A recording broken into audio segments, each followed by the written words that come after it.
Welcome to Sports Talk. Hello everyone, welcome. This is Nick from Top Notch Sports, and today we're going over the Green Bay Packers salary review and off-season moves for 2023. They went 8-9 this season under Matt Lafleur. Aaron Rodgers tore something or did something to his thumb, if I'm not mistaken. Just a year of some adversity. They lost Davante Adams. They had Christian Watson and Romeo Doubs.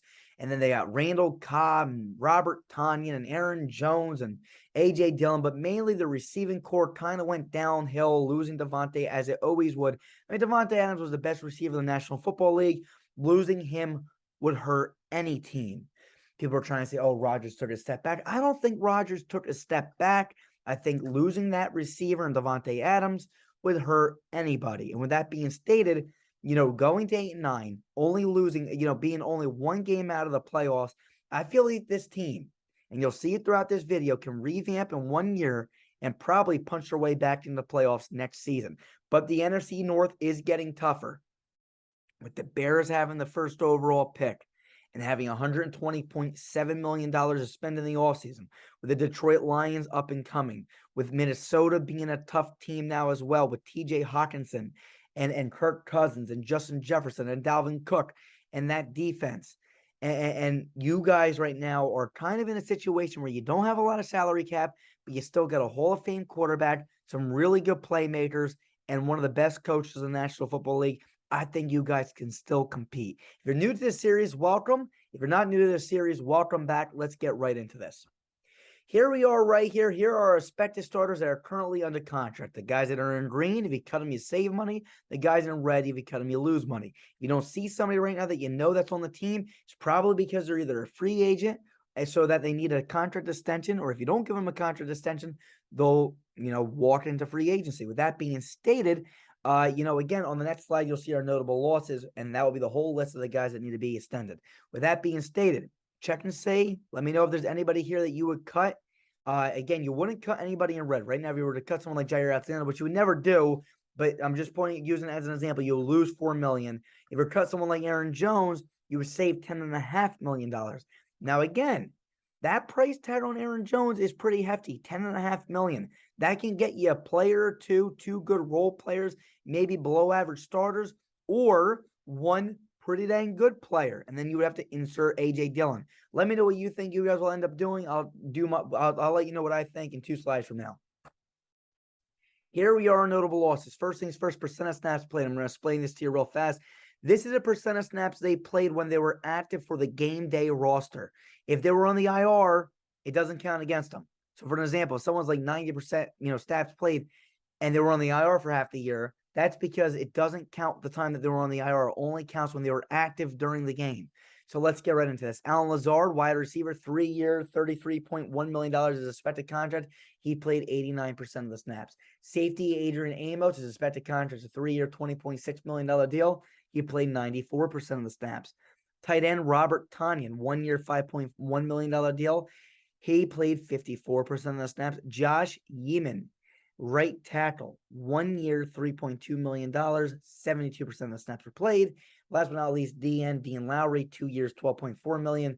He played 54% of the snaps. A good rule of thumb here typically is if they play a high percentage of the snaps and they play well during those snaps, they usually be brought back if the team has the cap space. So let's go to the next slide where I'm going to show you my potential targets. Here we are with $2.7 million in cap space. There's not much that we can do with signing and re-signing players. Fortunately, you're not losing many players. You're losing Adrian Amos, you're losing Alan Lazard, but nothing absolutely crazy. With that being stated, let me know if you cut Aaron Jones to save $10.5 billion. If you do that, you can probably bring back Tonyan and Yash, or you can bring back Adrian Amos, right? Adrian Amos is right around $7 million a year. And Yash, bring back probably both of those just for cutting, Aaron Jones. But I just don't see you guys losing Aaron Jones because he was one of the top playmakers on that team this year, to be quite honest with you. We lining up as a receiver sometimes, catching the ball, running the ball, doing a little bit of everything. I think A.J. Dillon, it's time. It's his time to shine.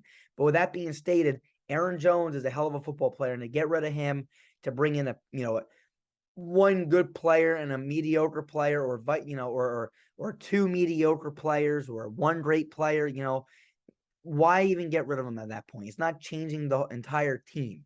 So with that being stated, the only thing we can look forward to is a draft, and we need a wide receiver, tight end, offensive tackle, and a safety. But with that being stated, in the first round, I feel like why not revamp that offensive line and bring in Peter Skoronski? He's supposed to be probably the best offensive tackle, not the best, the second best offensive tackle in this year's draft class. Plug him in right away. Help Aaron Rodgers, help Jordan Love, help whoever's here next season. The very next pick, let's bring in second round. Now, again, you drafted Christian Watson. You drafted Romeo Doubs. You could use another receiver, but right now in the second round, let's bring in Darnell Washington, 6'7", fast as hell, athletic, big guy that can be, just a powerhouse for this team. Why not bring in a tight end in Darnell Washington to replace Robert Tonyan? Right now, you guys don't even have a tight end on the roster if you let go of Tonyan, or you might, but nobody that great. Washington fill in that void great. He's one of the best players available in the second round at your pick. In the third round, bring in safety Brandon Joseph. If you're going to let Adrian Amos walk, bring in Brandon Joseph. He was sitting around for a long period of time in our mock draft. He was sitting there. Bring him in, plug him, play him. This is three players right away in year one that I feel like is start on your roster immediately. And that's why I feel like this mock draft is so good for this Packers team. Unfortunately, there wasn't much that we can do in free agency unless we cut players, which, again, I just don't see us making many cuts. So I feel like this is a really good idea. In the 4th, 5th, 6th, 7th round, bring in wide receiver depth for sure, plug him in at the wide receiver position, and then you don't really have any weaknesses, to be honest with you. Let's look at the 2023 expected lineup. Here's your 2023 expected lineup with the moves that we made.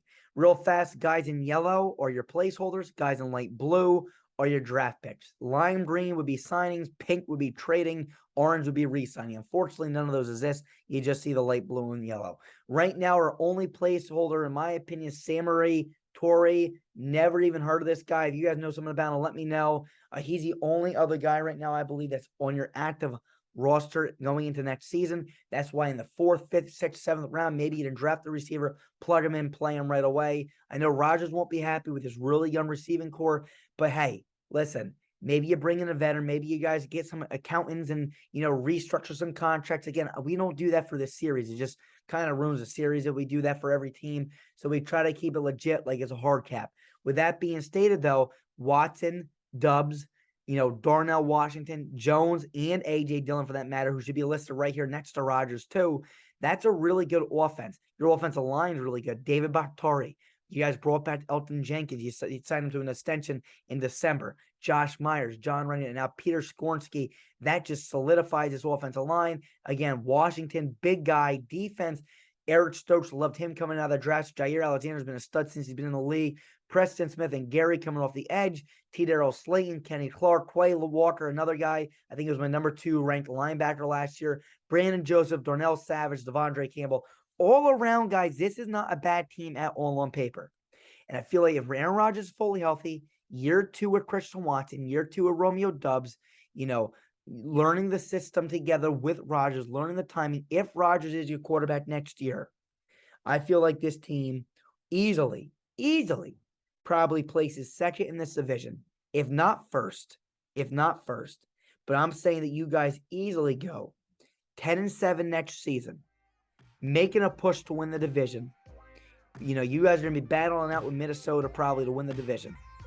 And honestly, the only way that anything gets disrupted here is if Aaron Rodgers gets hurt or you guys move on from Rodgers. If you guys move on from Rodgers, which I don't want to see happen, but still, and Jordan Love becomes a quarterback, I still got you guys slotted right around 8-9 wins. I think Rodgers can get you 10 wins and make a playoff push. That's the thing with Rodgers. I think you go 10-7, you make the playoffs as a wild card team if you do not win the division, and you win a game or 2 in the playoffs. If you guys lose Rodgers, I think you guys win 9 games, battling out in the NFC North, trying to be a wild card team. Ladies and gentlemen, let me know what you think in the comment section below. Hopefully you like this video. Let me know what you think. Let me know where we went right. Let me know where we went wrong. I want to hear what you guys think. Until next time, we'll see you guys soon. Peace. We are Built Better.